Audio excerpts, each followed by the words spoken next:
Welcome to the Value Pros Show, where Value Pros get value ready. Welcome to another exciting episode of the Value Pros Show, where we will dive deep into the world of value creation and delivery. I'm your host, Bruce Scheer, and I'm thrilled to be joined once again by our special guest, Todd Snelgrove. Todd is a globally recognized thought leader in value quantification and pricing, with over 25 years of experience helping companies increase their profits through value-based strategies. In this episode, titled How to Get Impact Ready, we're continuing our Value Readiness series, which ties in with our Value Ready assessment tool available at valuepros.io under the Resources tab. Todd and I will be exploring the crucial final dimension of our Value Readiness framework, being impact ready. We'll discover how to set up, measure, and deliver real quantifiable value for your clients, ensuring that your solutions make a lasting impact on their business. Get ready for some game-changing insights on how to become truly impact ready. Let's dive in. Well, Todd, I'm so excited for this next episode of ours, How to Be Impact Ready. And this is part of a whole series of episodes we've done around our value readiness framework and our value readiness assessment. And for all the viewing audience, if you want to jump into that assessment, you can head over to valuepros.io. Under the Resources tab, you'll find the Value Ready assessment. Jump in. It'll be really insightful for you, I believe, in terms of how you're doing across each of these 10 readiness dimensions. And again, Todd and I are going to be talking about how to be impact ready, our final readiness dimension under Drive Impact. So Todd, over to you. Well, thanks, Bruce, and kind of a continuation of the other discussions we've had about getting procurement to want to talk about what is value, how to think about value.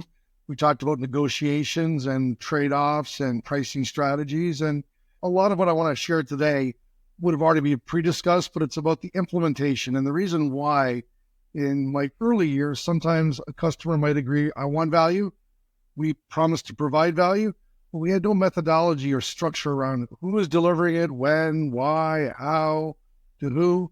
And then there would be frustration because sometimes the procurement person was on to some new problem.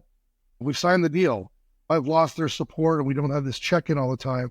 We didn't have the impact we wanted. So I want to share some best practices we found about how to keep the momentum going once you're at that phase of the agreement. That's really insightful. How do you keep it going? The other thing is, gosh, I've had other sales experts, quote unquote experts, say that, hey, once you're getting close to getting the deal signed, delivery teams involved, et cetera, you're not really needed that much more as a hunter salesperson. You get on to the next thing. You spend your time wisely.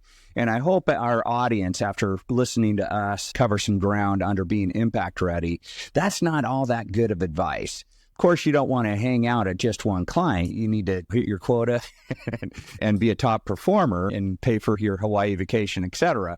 That all makes sense. But setting everything up so you're impact ready, so your client is impact ready, man, that's going to pay off in so many different ways. But especially just making sure they're set for success and you get the right to do a repeat visit and figure out how to sell more and more often to this wonderful account. So Todd, yeah, let's go ahead and continue.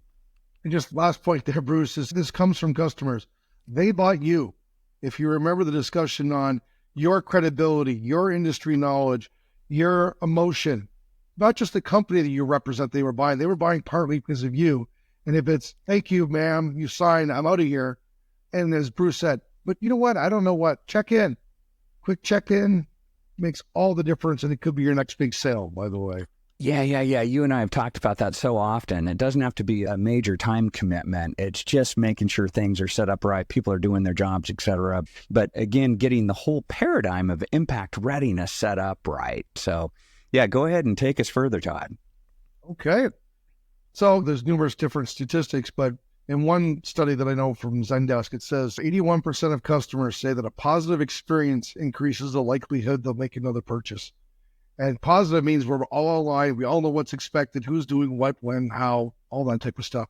Because sometimes maybe the team that's around to help implement might not be on the same page as the person that sold the deal. So let's make sure we have those metrics and we're all clear about it. A little bit of preparation will make all the difference. So we actually developed a program, and those of you who listened to earlier sessions have heard the term total profit improvement, but I wanted to build a program around it. and basically say, we have to agree on what is of value to you. So I'm going to use examples, Bruce. They might say labor is not valuable to us. It's a fixed cost. It's a union shop. I'm using examples. Okay, fine. Then we will not prioritize our efforts on that. I will specifically tell my team, if you see opportunities to reduce labor, don't do it. Sometimes customers come back and go, well, I wouldn't mind it. Oh, so you do value it. So having these conversations, but what is the value? Energy savings in an industrial plant is probably much more valuable than energy savings in a lawyer's office, as an example. We have to agree how we will calculate value. What is the tool process we will use? The formula for certain things are pretty obvious, but I'm amazed at how many people calculate things, I'm going to say incorrectly. Let's agree to the rules of the game now, okay? And in best practices, we actually got numbers and said, I understand that Bob makes more than Joe because Bob's been around longer. Let's just pick a number that's reasonable, because at the end of the implementation, we don't want to have an audit trail of who did what. I mean, I'm making up numbers. It's $25 an hour for labor. It's 10 cents a kilowatt for energy, and downtime is $3,000 an hour. Close enough for what the world we're playing in, people. We want to spend some time with the customer saying we will honestly want to constantly be looking for new opportunities. During this discussion, we prioritize some opportunities to help make you more profitable, but we want to have an ongoing way to figure out where you are, where we can help you, what we can do. So whether that's a walk the flow of the facility, whether that's a quarterly or biannual meeting with quality people or engineering or new product development, where are you going so we can help you? Again, different by this, but it has to be somewhat structured, because if it's not, procurement might say, I don't have access to those people anymore. They're not interested in talking to a supplier. If it's in writing, quarterly or biannually, there'll be this innovation day, we called it. We have to have a way to prioritize these ideas. My team would go in and go, here's 27 ideas. Customer would go, whoa, I don't have the bandwidth. 2, let's set a matrix structure of how to prioritize these things. And I think we'll get into this. What is the value? What's the probability? But some sort of structure. One thing I'm amazed that a lot of companies don't do is measure the actual impact. I propose that by doing something, we think it is worth something based on this research, this background, these case studies. But I want in this program someone to go back and say, did it work? If it didn't, why? Most of the time, it's not the product or service. It was the culture or the implementation, or somebody didn't implement. Or maybe it actually did better than we expected. I mean, a minor tweak can make a big difference. That should lead to a documented value story. The time to ask for the success case, the sign off on the success case, a video of the person is now. Once it's done and it's a year from now, I don't have time. I've already received the value. Why am I doing you a favor of doing this? It's in the agreement. It takes 5 minutes. I'm going to stand here, read this, modify it. Well, Todd, no, you make a lot of good points about setting up the measurements up front and the right to measure over time. There's one thing I'd also add to this whole thought is measuring across 3 different levels. There would be your buyer, your champion, the person that's putting their neck on the line, getting all those buyers to sign on the dotted line so you can actually sell what you have to sell, making sure they're well served, they're promoted. So what kind of metric would they care about, and especially in helping you measure for that metric that's going to help them in their career within that organization or outside of the organization? I've even worked with clients, Todd, where we help them win industry awards, but we thought about the measurements up front so they could look like stars literally industry-wide. So that's one dimension. Think about your buyer. What metrics would they love that are closely tied to themselves? Second level would be at a functional level. Say you're talking to a marketing function and you're offering a solution there. What key metrics would they care about? And then third level would be at the corporate level. Is there a corporate initiative or a big number that they're trying to hit at the corporate level that there's causality with the solution that we could tie to and measure impact on that? So from my experience, it doesn't have to be a ton of measurements. It's just what can we agree to where we can capture data and see if we did move the dial across, again, the buyer, the functional area that you're impacting, and then at that corporate level. Good points. So once we've agreed on how we're going to structure this, what we're going to measure, what's important to the different buyer types, the user types, then we want to figure out, okay, this is just kind of an example of what some customers came up with. They said, we care about customer satisfaction. NPS score, and we have put a number that it's worth X. Do we care about time to market, speed to market, branding, co-branding? This was a big OEM. We actually sat down and wrote these down and then prioritized them and then had the formulas on there to say, that's how we're going to measure this. These are the numbers we're going to use in it. And of course, back to Bruce, your point, who cares about that? Sometimes NPS might be a corporate goal, but each division or function might have part of that. So aligning those metrics to that buyer person, so it's not just a corporate initiative and what's in it for me gets forgot about. Yeah, good point. Over time, we came up with 3 different ways to work with clients. So discovery, and I mentioned this before, we've got to work now with the people, marketing, sales, whoever it is, but we could walk the factory, show me your marketing, new product development, whatever we're trying to focus on, show me what you've got. I want to ask a lot of questions because right away it might say, I can help that there. That's not as good as best practice, or we've got a solution here. We want to have some quick interviews. And I mean quick, structured interviews. I remember when our team would say, we want to go talk to a bunch of people, there was a pushback. If it's 15 minutes, it's a structured interview. We're asking these 15 questions or 10 questions. We got much more access that way than I can't put your people's time on my colleagues' calendars for an hour to say hi. So it was, and we try to do these face-to-face versus emailing them or using a survey tool because it's interactive, but that was part of the request.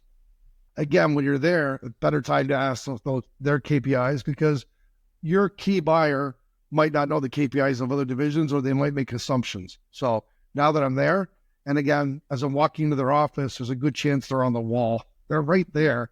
Or I know if I'm going to sales, it's probably profitability, new sales of new product. I mean, I've got an idea of where we're going. And then kind of a structure of how we're going to show them some new ideas. So discovery to find the opportunities. And then again, we talked about prioritization. Which of these has the highest impact dollars we expect? Which of these are the easiest to impact? If it's really hard to impact and it's going to cost me a lot of dollars, but it creates a lot of dollars, I might have a different focus on that than a quick win. High probability it happens, turn the light switch on and make it easy to do, low cost. But one is structured to prioritize. And then in this case, it was a technical buyer. So the engineers had to approve it. The other people said, okay, fine. So then whoever the final technical person within that ordering offer is. And then we had to work on realization. Okay, now that we've prioritized these, the funding is here. It's been passed. We need to buy. We need to implement. We need to have our baseline. Where are we today? I'm amazed at how many times people implement a solution and they don't write down what's existing status today. Because then when I ask them in 2 years, yeah, it got better. Better from what? Oh, they just say so much better. I'd really want to know how much better. Great point. I loved your idea of walking the floor or getting into the client's office, because very often just in the context itself, you're going to see what they care about and what you might be able to link to with your solution. Prioritizing against that in terms of the cost of measurement and having that information there and the value associated with that as a focus area. And then thirdly, the realization, making sure that's not nebulous, that you have your baseline. And then when you do your swing back, you can look at that delta. What's the improvement or how did we do? And what I find it's interesting here, in the early days, we'd say, my team's going to come in and find a way to make you more profitable. They did this. We just didn't have a process. And customer buy processes. Oh, this is a structure. This is what's going to happen. It looks more professional. So it's not like I'm asking our team to do stuff they weren't doing, but I was getting the buy-in from the customer that they had to do something, because too often in the early days, we have an agreement where to come in and help the customer take waste out. Like people couldn't get access to the smart people. They didn't get the KPIs. Okay. They've got a responsibility here. If they want the money, they need to help us find the money. They really like this, believe it or not. This is a phase where sometimes procurement, and my procurement buddy said, this is where I utilize, he came up with this, having a meeting with me, my strategy of stupidity. And they go, what do you mean? Now I'm going to start playing the game of, I don't care about that savings, or I don't care. I go, what do you mean? He goes, your old colleagues, if I said I didn't care about downtime or I didn't care about labor, you know what they do? They would come in and be Superman and give me more value. And that's for the technical people. I'll show you how smart our team is. I could come in and do this, this, and this for you. Be careful. The smart people, he said, okay, so you don't care about this in the ranking? We won't do that. But you said you could do that. Yeah, but it's going to cost me time and money to do it. You said you don't value it, so why would I spend time and money for something? Well, maybe we value it a little bit. Be willing to pull things away. You'll very clearly find out what they do value, but if they can get you to do the work for free, why wouldn't they? And he just said, I'm amazed at how many suppliers, the dumber I acted, the more free stuff they gave me. I've got a bunch of statistics that I kind of want to come towards the end here. What is the value of doing this right? Okay. And there's a lot, and we're not going to go through hundreds of them, but it comes from two big pieces of research. The first one was a book called Value Merchants. It's a while old, but there was a recent article this summer called Acing Value-Based Sales that I was involved in. And there's just so much information. Companies that take a value approach, and this is what Bruce has been talking with all these sessions about, is a value approach. Value creation, value quantification, which should lead to value pricing. People that do this are 24% more profitable than the industry that they play in. They're 36% more profitable than the people that take a market share volume approach. This is worth everything if you do it right. Having a business case speeds up the close. A concise, clear business case that looks good, has some visuals, makes sense, will get passed around. All the customer can say is, I don't believe those numbers. Where have they done it before? What's the probability? These are all closing questions that get me back in there to have that discussion. But they speed up closing rates. So time to order. If we're coming into the year and there's orders not happening, you're not hitting your target, I would be sending out a business case to all those opportunities to say, hey, remember that, I'm making numbers up, that $50,000 solution I showed you? You could have that paid off by the end of this year. The business case just makes sense.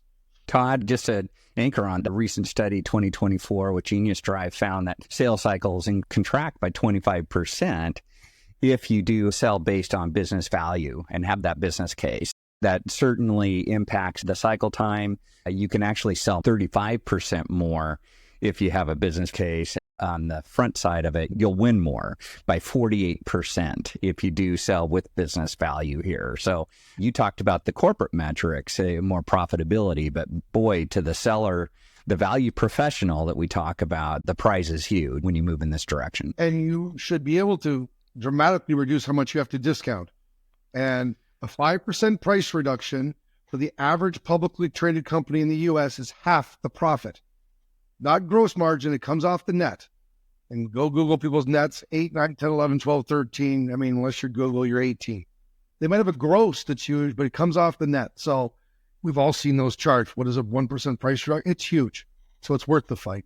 One statistic that just came up from this new article, which I was very interested in, that a company's net promoter score went up 20% when they delivered a business case with the offer and then tracked it. People felt they were getting value. And when the person came back to check, did they receive the value? That shows they cared and they want to make sure the value was received. Companies I've been involved with, that's a KPI. It was actually an incentivized KPI. And it's like, this could be the easiest thing to do because while I'm there, I'm either selling more, improving it, looking for other opportunities. I'm that trusted advisor by coming back. You're the value guy, the value professional. Perfect. So we talked about why procurement might not want or be able to pay for value. I think there's a lot of assumptions there. I think most of them are incorrect. We have to do our work, but let's just walk through what we talked about in the earlier episode. That customer said to me, I can measure price. I can't measure value. That is not true. What they mean by that is that salespeople coming in and going, I'm at a relationship. I mean, they're using all these big words. You can measure value. It might take work. There are tools that you can use. There's research. We've talked about this. I can measure value and I can put it into dollars and cents.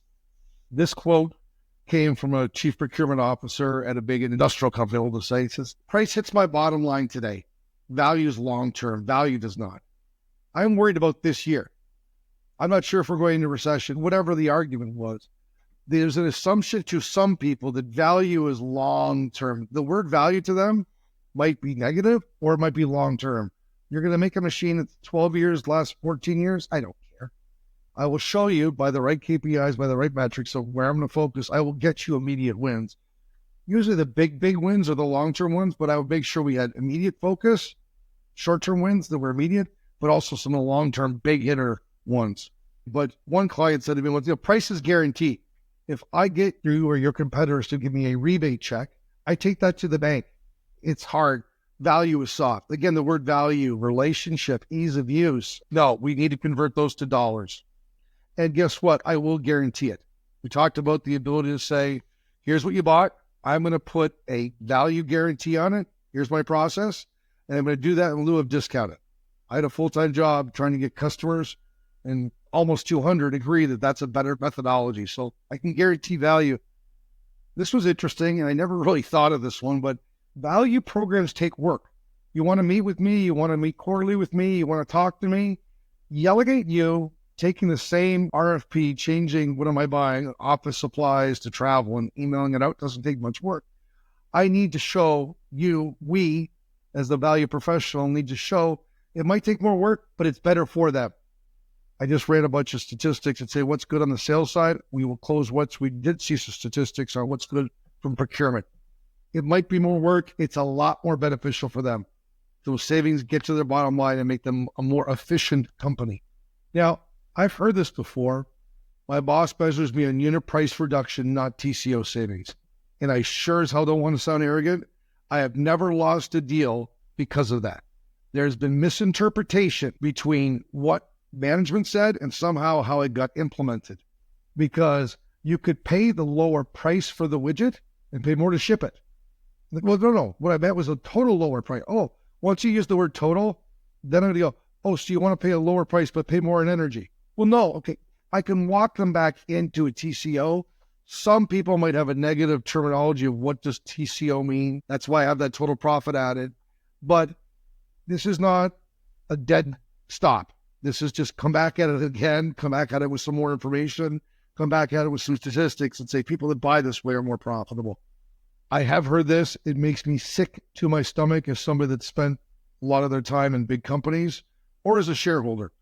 That is somebody else's department or benefit, not mine. You're asking my department to pay more out of my budget so that I'll just make this up. So marketing spends more to get this software to make life easier, but sales gets the benefit. There's two things I do here. First of all, look people in the eye.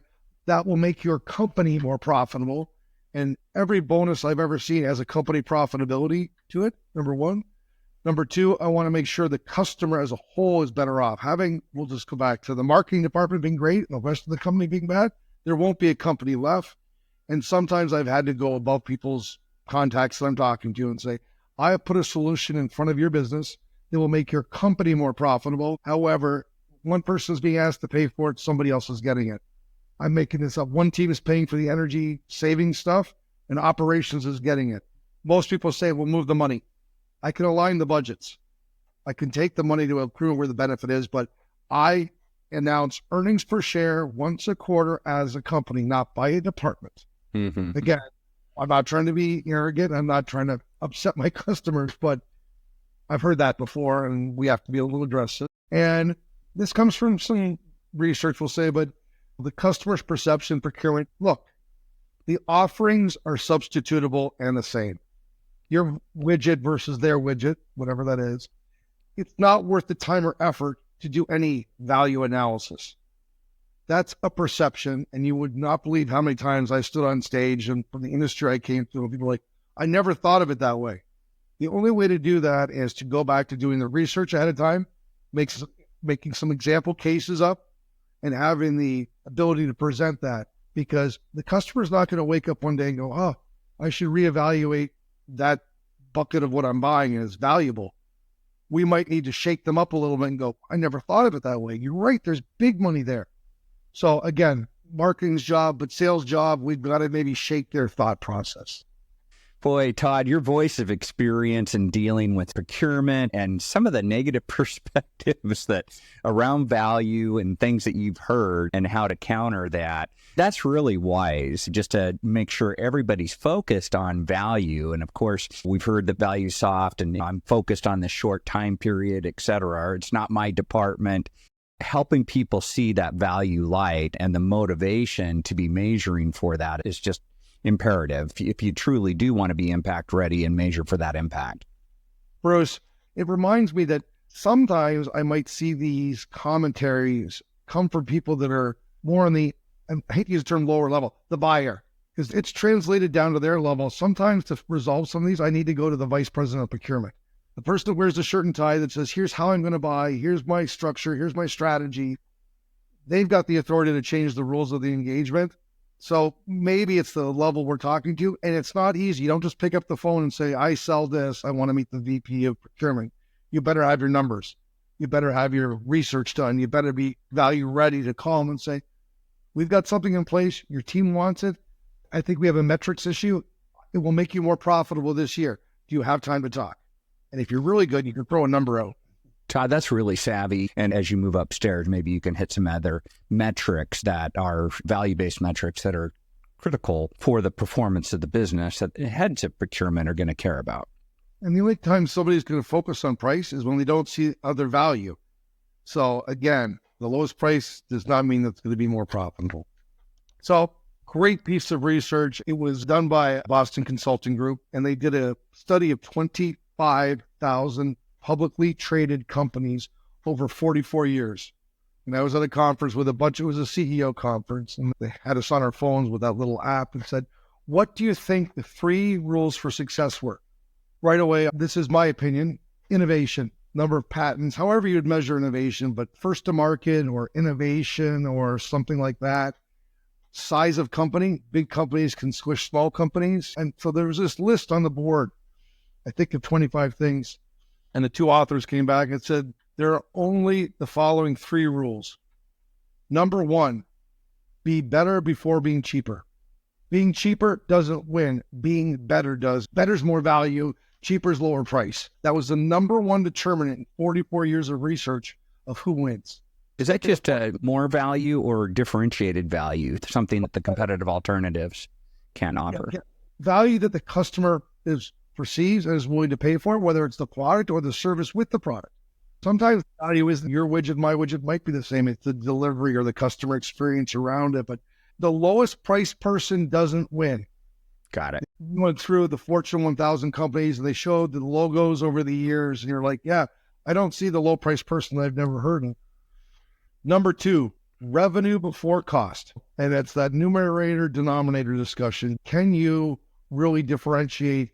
You can only get cost out so much before you start cutting the bone and stop delivering more value. Find a way to get paid. Sell more, sell to better people, but I'm going to sell something better and I'm going to get paid for it. And of course, there's always somebody that's going to be focusing on the cost side of the equation. And number 3, there was not one other statistical significant correlation in 25,000. Innovation, time to market, patents, R&D expenses, any of that stuff. It was like, all you got to do is focus on rule 1 and rule 2. Create something that's better, that customers perceive and appreciate, and get paid for it. That's takeaway in the Harvard Business Review, but that's a big study. Perfect. I'm not going to give you a zillion statistics, but we've talked about what is it to sell value and get paid for it. But I've always had to make sure the procurement understands that it's better for them to buy value. It's not a one-way street. So I'm going to throw out a few quick statistics. Most of the stuff we see, Bruce, is on the sales side. What's in it for me to sell value, to get paid for value? So actually, I'm going to be doing a session for Manufacturers Alliance, a big industrial association. They did a study with their chief procurement officers and found that people that bought at best value, they used that total profit added methodology. All those costs for all those stages and all those benefits were 35% more profitable than people that didn't measure value. Landed cost, if you remember. Wow. That statistic, if a customer challenges me, this is their own association saying, we're talking about buying value. I've got statistics that say you're better off. There's research from Nobel Prize winner from 2009 that's based on this out of the University of Tennessee. One of my favorites comes from a strategic account management study that said companies that focus this partnership idea, focused on value, received 4 to 6% more value than companies that had this antagonistic RFP, lowest price, good enough. And the reason why I stand on stage in front of procurement people, where do you think my people are going to go? With their best ideas, with their best people, with the newest innovation, when the phone rings and there's a problem? The person that takes every order out for bid, or the one that has a long-term partnership and says, you deliver value to me and I'll give you more business and I won't nickel and dime.